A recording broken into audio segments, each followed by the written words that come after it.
এটা হলো ফরজে কিফায়া। একজন দুজন সমাজের তরফ থেকে জানাজার সালাত আদায় করলে পারে সকলের আদায় হয়ে যাবে।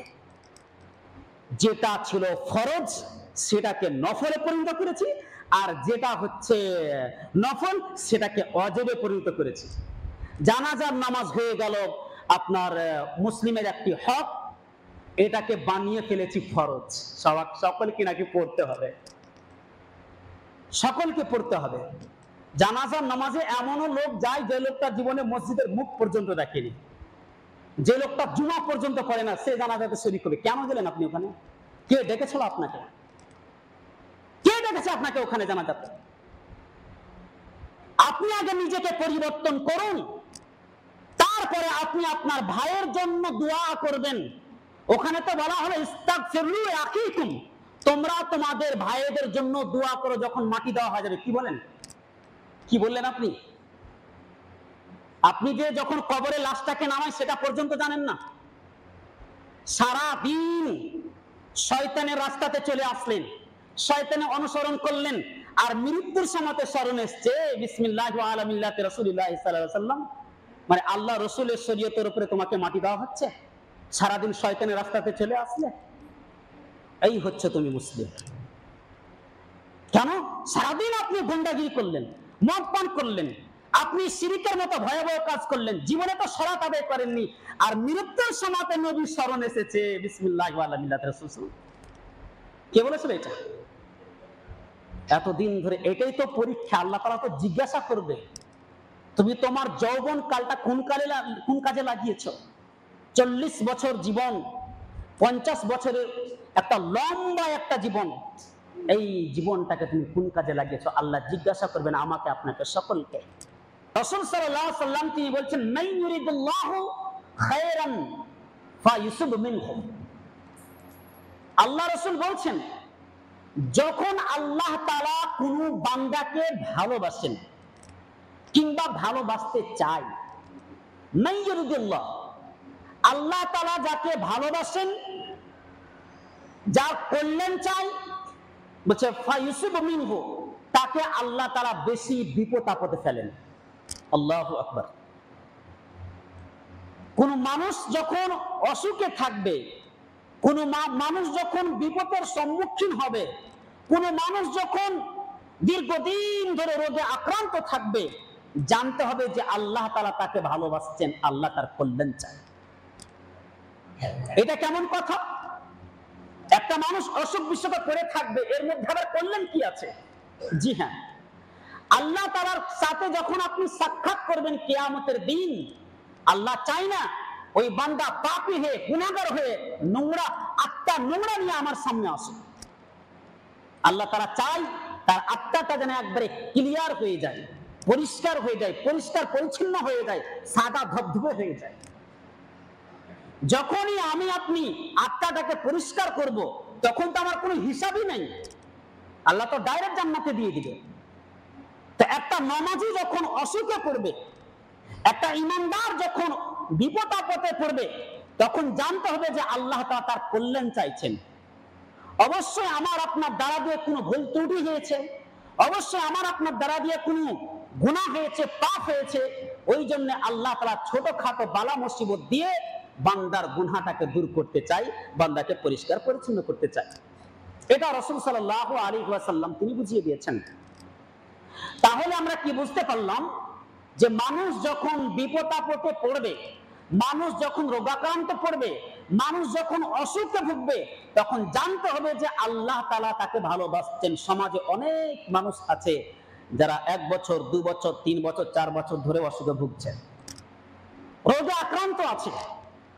আর আমরা কিছু মানুষ ভাবি যে আল্লাহকে ভালোবাসে না, ওই জন্য রোগে ফেলে রেখেছে, 12 মাসই রোগে। না, এটা ভুল ধারণা। এরকম ধারণা করতে পারেন না। আল্লাহ রসুল বলছে যে লোকটা দীর্ঘদিন ধরে পড়ে আছে, আল্লাহ তাকে ভালোবাসছেন, আস্তে আস্তে আস্তে আস্তে তার গুনাহগুলোকে মিটিয়ে দিচ্ছেন।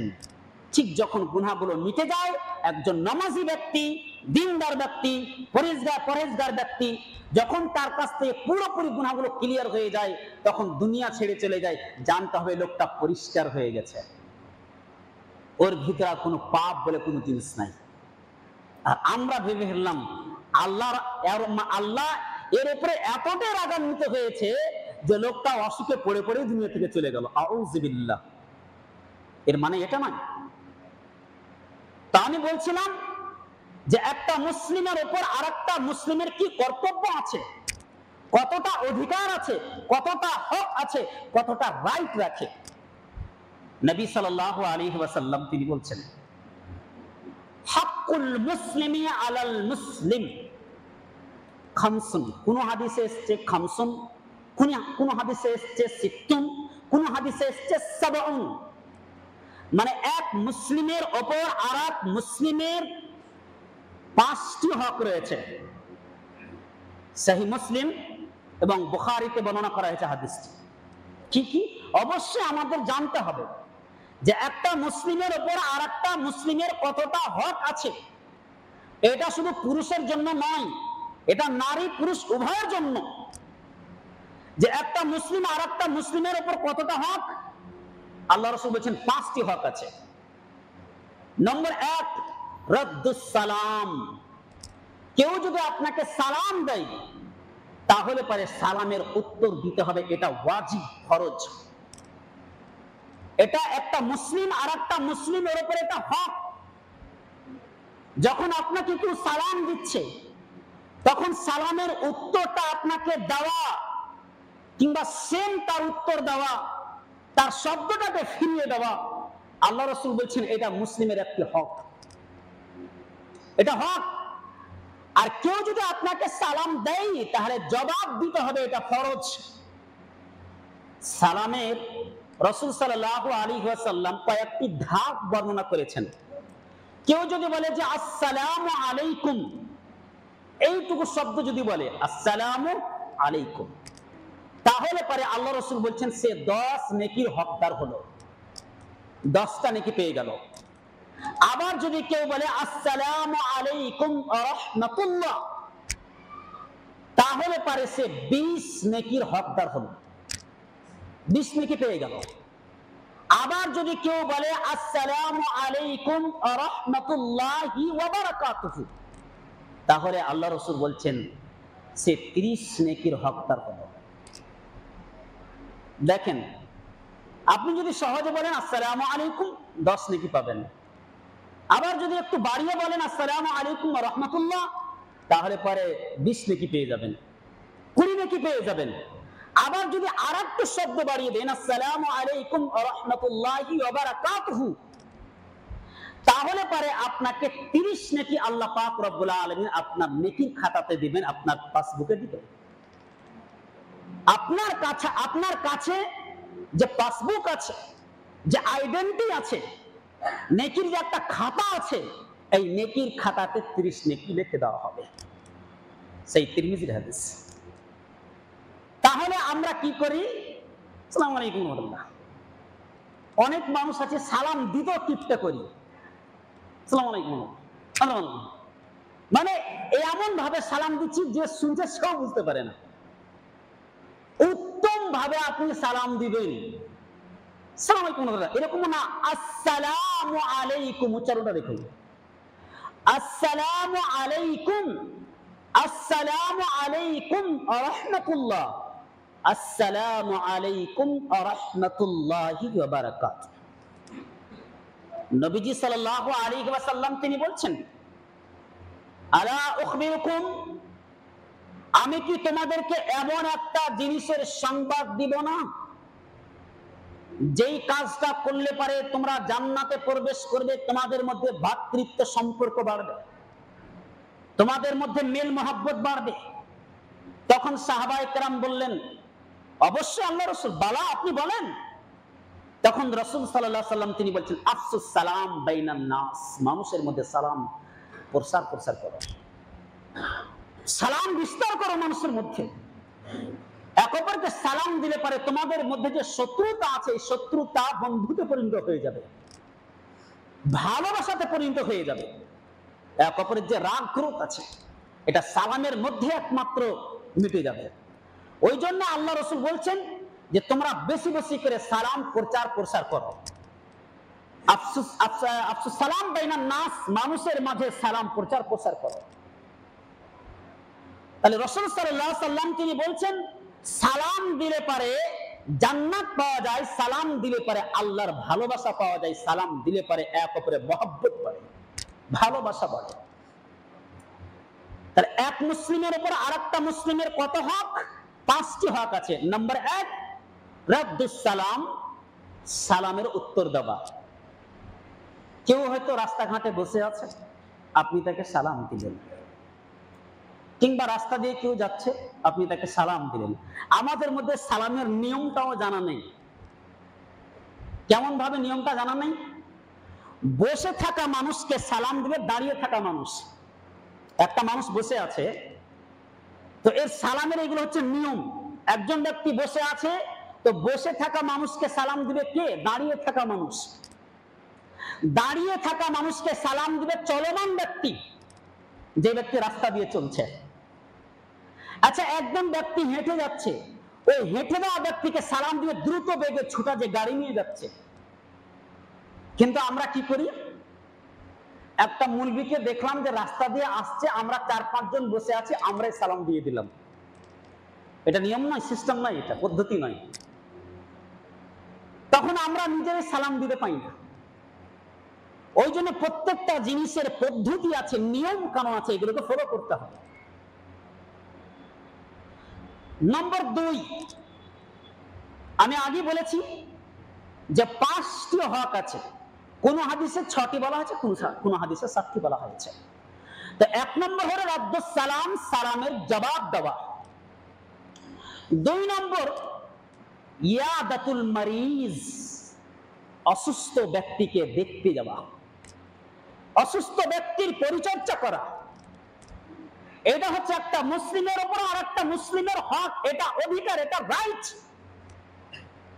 কোন ব্যক্তি দীর্ঘদিন ধরে অসুখে ভুগছে, আক্রান্ত আছে, অসুখে পড়ে আছে, লিভার খারাপ হয়ে গেছে, কিডনি খারাপ হয়ে গেছে, কিংবা জ্বরে আক্রান্ত আছে, আর কোন প্লেগ রোগে আছে, কোন বিরাট বড় রোগে আক্রান্ত আছে, আপনি তাকে দেখতে যাবেন, এটা আপনার হক একজন মুসলিমের আরেকজন মুসলিমের উপর। কিন্তু আমরা উল্টাটা করি, হাদিসের বিপরীত আমরা কাজ করি। কেমন ভাবে? কোন ব্যক্তি মারা গেলে পরে ভিড় থামা যায় না, একবারে পুরো হাদিসের খেলাফ হচ্ছে, হাদিসের বিপরীত, হাদিসের বিরোধী যাকে বলা হয়। একটা মুসলিমের উপর আর একটা মুসলিমের যে হক আছে, কিন্তু এটা পড়ে না যে আপনি কোন মরা ব্যক্তিকে দেখতে যান। কিন্তু আমাদের সমাজ এত নোংরা হয়ে গিয়েছে, আর আমাদের বউ বেটারা এত শয়তান হয়ে গিয়েছে, দলের দল মহিলারা যাবে, শয়তানগুলো আর ভিড় করবে সেখানে গিয়ে। এটা কার দায়িত্ব? আপনার স্ত্রী, আপনার মেয়ে, আপনার নাতি, আপনার নাতনি এরকম ভাবে একটা অপর পুরুষকে দেখতে যাবে যেটা আপনার স্ত্রীর জন্য হারাম, ওই লোকটার চেহারা দেখা। কিন্তু হতভাগা দাইয়ুস, আপনি সেটা সহজ করে দিয়েছেন। কে বলেছিল আপনাকে যে আপনার স্ত্রী অন্য একজন অপর পুরুষকে দেখতে যাবে, যেটা তার জন্য দেখা হারাম? একমাত্র নিজের যদি সম্পর্ক থাকে, বাপ ভাই বোন মেয়ে, যেগুলো রক্তের সম্পর্ক আছে, সেইগুলোকে দেখতে পারেন। একটা লোক জীবিত অবস্থায় তার অন্য কোনো পুরুষকে দেখতে পারে না। একটা পুরুষ জীবিত অবস্থায় অন্য কোনো নারীকে দেখতে পারে না, এটা হারাম। তো মৃত্যুর সময় তার চেহারা কি করে হালাল হয়ে গেল? এটা কিভাবে আপনি প্রমাণ করতে চাইছেন যে একটা পুরুষ একটা মহিলার চেহারা দেখবে, একটা যুবতী নারীর চেহারা দেখবে মরার সময়, কিংবা ওই মহিলাটা একটা পুরুষের চেহারা দেখবে? কিভাবে এটা প্রমাণ করছে হালাল? এটা হচ্ছে কুসংস্কার, এটা হচ্ছে জঘন্য একটা রীতি বানিয়ে ফেলেছি আমরা, এটা নিয়ম কানুন বানিয়ে ফেলেছি, এটা শরীয়তে জায়েজ নেই। কিন্তু আমরা উল্টা করেছি। কোন ব্যক্তি যদি অসুস্থ পড়ে থাকে, তাহলে তাকে আমরা পরিচর্যা করতে যাই না, বিমার পুরসি করতে যাই না, ওই অসুস্থ ব্যক্তিটাকে আমরা দেখতে যাই না। আর আমাদের মধ্যে আরেকটা ধারণা আছে, জঘন্য ধারণা, কি জন্য দেখতে যাই না? গেলে পারে ফল নিয়ে যেতে হবে। কে বলেছিল আপনাকে? কে বলেছিল যে আপনি আপেল নিয়ে যান, আপনি কলা নিয়ে যান, আপনি লেবু নিয়ে যান, আর আপনি বেদানা নিয়ে যান? কে বলেছে আপনাকে এটা? আপনি যদি অসুস্থ ব্যক্তিটাকে দেখতে যান, দেখতে যাবেন, মাথাতে হাত দিবেন, আজবিল বাস রাব্বান নাস ওয়াশফি আনতা শাফি লা শিফা ইল্লা শিফাউকা শিফাআন লা ইগাদিরু সাকামা, মাথা থেকে একবারে পা পর্যন্ত আপনি হাতটাকে বুলিয়ে দিবেন। এর থেকে বড় আর কিছু হতে পারে? আপনি দোয়া দিচ্ছেন আপনার মুসলিম ভাইয়ের জন্য যে আল্লাহ তাকে এমন ভাবে সুস্থ করুক জানে এর কোনো অসুখই বাকি না থাকে। আপনি যখন একজন অসুস্থ ব্যক্তিকে দেখতে যাবেন, একটা রোগীকে যখন আপনি দেখতে যাবেন, নবী সাল্লাল্লাহু আলাইহি সাল্লাম বলছেন, কোন ব্যক্তি যদি সকাল বেলাতে একটা অসুস্থ ব্যক্তিকে দেখতে যায়, একটা রোগীকে দেখতে যায়, সন্ধ্যা পর্যন্ত 70,000 ফেরেশতা তার জন্য ক্ষমার জন্য দোয়া করে। সুবহানাল্লাহ। আপনি একজন ব্যক্তি দেখতে গিয়েছেন, তো 70,000 ফেরেশতা আপনার জন্য দোয়া করবে। কতক্ষণ পর্যন্ত? সন্ধ্যা হওয়া না পর্যন্ত। সন্ধ্যা হওয়া পর্যন্ত আপনার জন্য দোয়া করতে থাকে। আর আল্লাহ রাসূল এটাও বলছেন যে একজন ব্যক্তি যদি অসুস্থ ব্যক্তিকে দেখতে যায়, তাহলে পারে সে জান্নাতের আহরণগুলো ভোগ করতে রয়েছে। চিন্তা করেন, তাহলে এই সমস্ত জিনিসগুলো আপনি মিস করছেন। কিন্তু মরা ব্যক্তিকে দেখতে গিয়ে কোনো সওয়াবই পাওয়া যায় না। ওই জন্য তো নবী বলছেন ইয়াদাতুল মারিজ, অসুস্থ ব্যক্তিকে দেখতে যাওয়া। আমরা হাদিস বুঝি না, বুঝারও চেষ্টা করি না, আর যদি হাদিস কোনো রকম শুনে ফেলি তাহলে আমল করি না। এই হচ্ছে আমরা নামধারী মুসলিম। আপনার ভাই আপনার কাছে কি কামনা করছে জানেন? অসুস্থ ব্যক্তি কি কামনা করছে? এই ব্যক্তি যেন আমার জন্য দোয়া করে।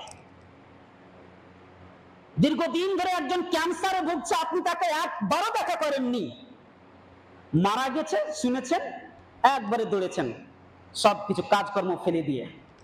এত ব্যস্ততার মাঝেও আপনি ছুটেছেন তাকে দেখতে। আপনার থেকে কপাল পোড়ার কেউ আছে?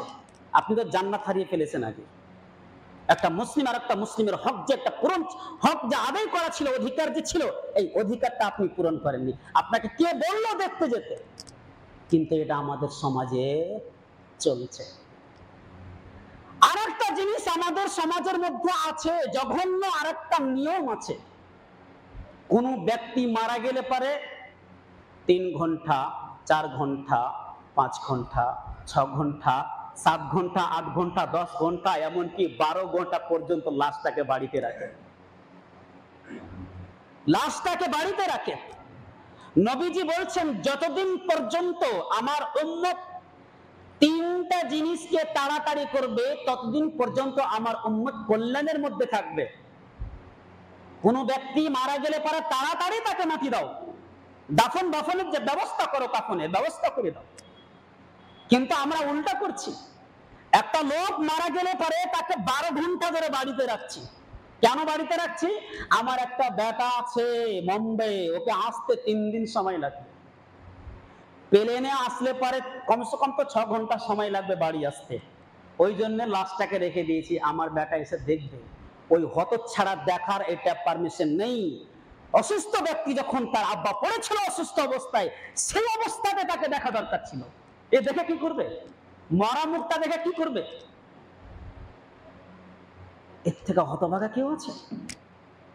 শরীয়ত আমাদের হাতে আছে, মানে আর নবীর হাতে শরীয়ত নেই, আল্লাহর কাছে আর শরীয়ত নেই। শরীয়ত এখন কোরআন হাদিস দিয়ে চলে না, এখন শরীয়ত নিজে নিজে চালানোর চেষ্টা করছি। কেমন ভাবে? এক জায়গাতে এলান হলো জোহরের পরে মাটি হবে, অন্য জায়গাতে এলান হচ্ছে 2টার সময়, 1:30টার সময়, 3টার সময় মাটি হবে। কেন? একজন আসতে এখনো বাকি আছে। আউযু বিল্লাহ। এই শরীয়ত মানে ওই ব্যক্তি নিজে একাই শরীয়তটাকে কিনে নিয়েছে, হাজার হাজার মানুষের সময় নষ্ট করছে। এমনটাই যদি ছিল, তাহলে পরে সকলকে বলে দেন আপনারা নিজ নিজ বাড়ি চলে যান, আমার ছেলে একাই আসবে, একাই জানাজা পড়ে চলে আসবে। কথা বুঝতে পারছেন? এটা কিন্তু নবীর নিয়ম নয়, এটা নবীর সুন্নত নয়, এটা নবীর পদ্ধতি নয়। নবী সাল্লাল্লাহু আলাইহি ওয়াসাল্লামের পদ্ধতি হলো তাড়াতাড়ি জানাজা যত তাড়াতাড়ি পড়বে মৃত্যু ব্যক্তিকে বাড়ি থেকে সরিয়ে দাও, যতক্ষণ থাকবে ততক্ষণ আযাব হবে তার। ও এখন জান্নাতের রাস্তাতে যাচ্ছে, তাকে বাধা দিচ্ছ কেন? ইমানদার ব্যক্তি হলে পরে তাকে বাধা কেন দিচ্ছ? তাহলে আল্লাহ রাসূল কি বলছেন? যতদিন পর্যন্ত আমার উম্মত তিনটা জিনিসের উপরে আমল করবে ততদিন পর্যন্ত আমার উম্মত কল্যাণের মধ্যে থাকবে। এক নম্বর হলে মারা গেলে পরে সঙ্গে সঙ্গে তাকে কাফন দাফনের ব্যবস্থা করো। নম্বর দুই, আপনার মেয়ে যুবতী হয়ে গিয়েছে, বিয়ের বয়স হয়ে গিয়েছে, আপনার ছেলের বিয়ের বয়স হয়ে গেছে, তাড়াতাড়ি বিয়ে দিয়ে দেন। এখন আমরা কি করি? আমার ছেলে পড়াশোনা করবে, মাস্টার ডিগ্রি হাসিল করবে, ইঞ্জিনিয়ার হবে, ডাক্তার হবে, 35 থেকে 40 বছর বয়স, তাহলে বাকি জীবনটা কি করবে? তার তো যৌবন শেষ, এবার তো সে ওয়াকেজ হয়ে গেছে, আর তো তার কিছু নাই। রাসূল সাল্লাল্লাহু আলাইহি ওয়াসাল্লাম তিনি বলছেন 3 শ্রেণীর ব্যক্তির উপরে সাহায্য থাকে, আল্লাহর সাহায্য নেমে আসে। ভালো করে শুনুন, 3 শ্রেণীর ব্যক্তির উপরে আল্লাহর সাহায্য নেমে আসে। তার মধ্যে 1 নম্বর হচ্ছে আন্নাকে আল্লাযী ইউরিদুল আফাফ। এমন এক যুবক তাড়াতাড়ি বিয়ে করছে নিজেকে পবিত্র রাখার জন্য, গুনাহ মুক্ত জীবন যাপন করার জন্য।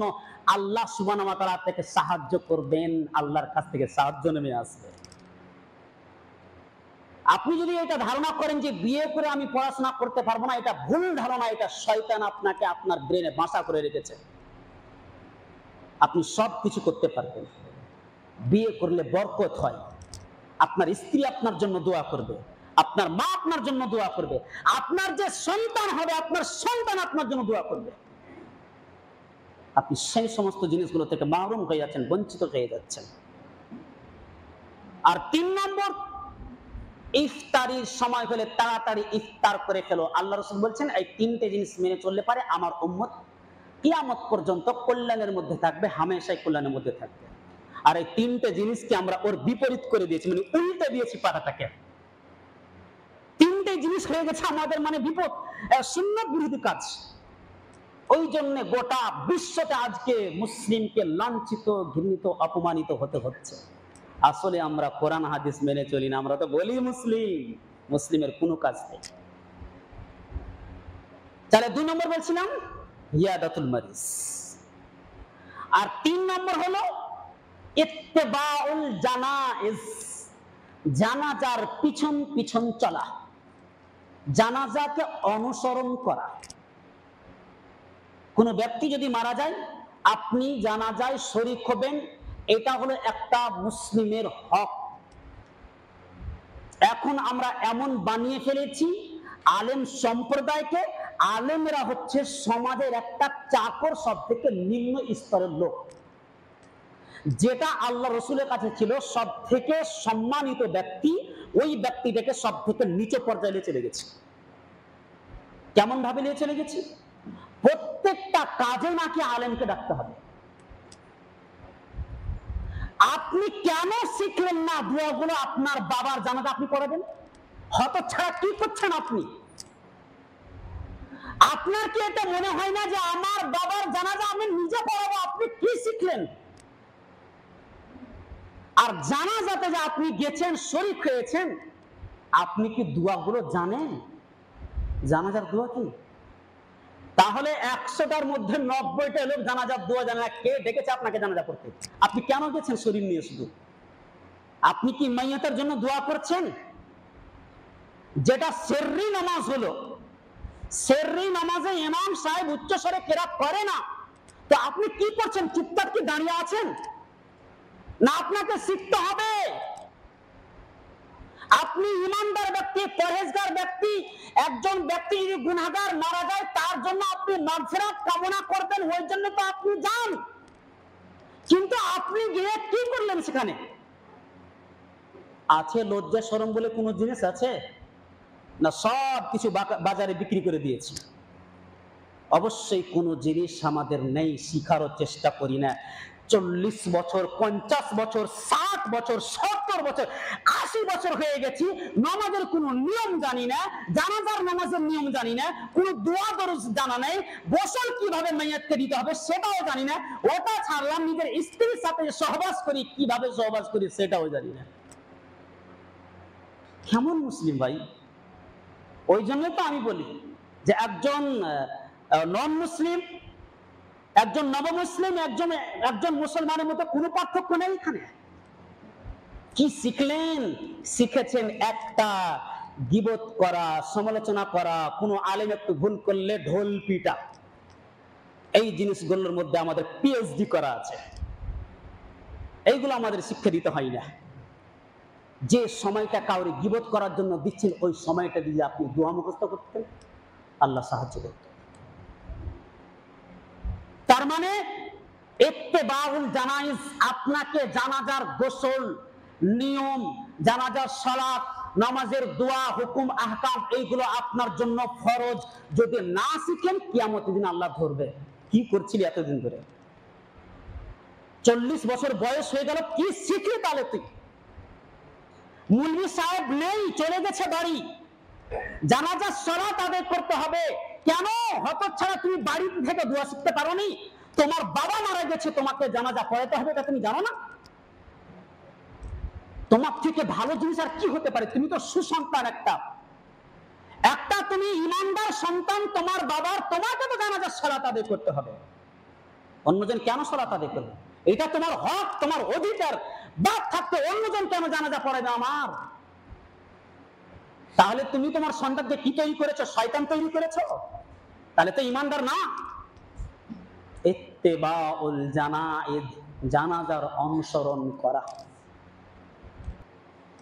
4 নম্বর মুসলিমে যেটা হক বলছিলাম, তাহলে 3 নম্বর হলো ইত্তেবাউল জানাইজ, 4 নম্বর ইজাবাতুদ দাওয়া।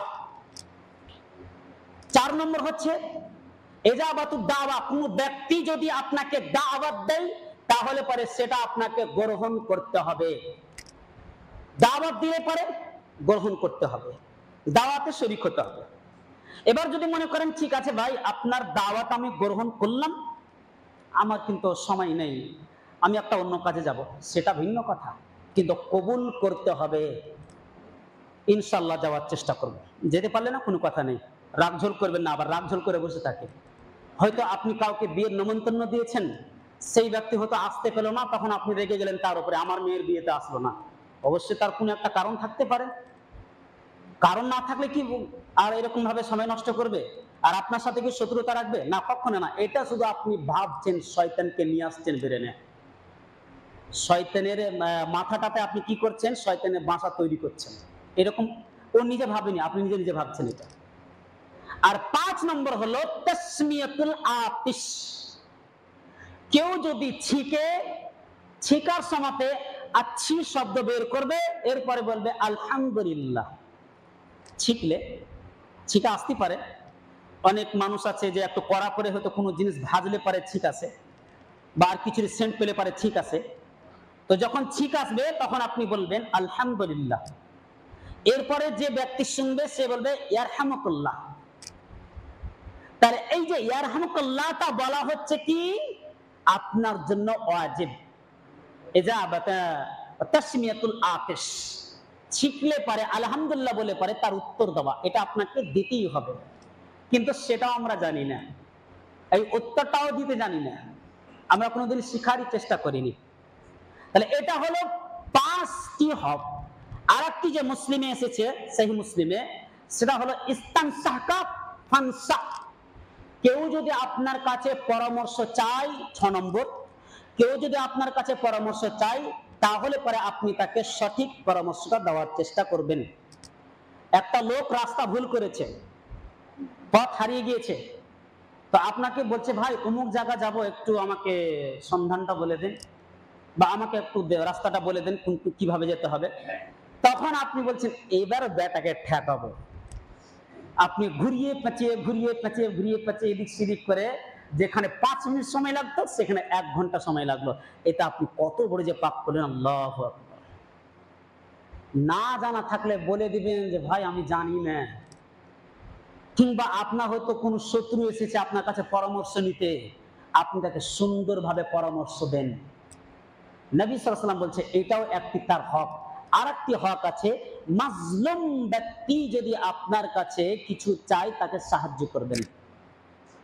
কিংবা এটাও বলা হয়েছে যে কষ্টদায়ক যে জিনিস আছে রাস্তাতে ওটাকে সরিয়ে দেওয়া, এটাও একটা মুসলিমের হক।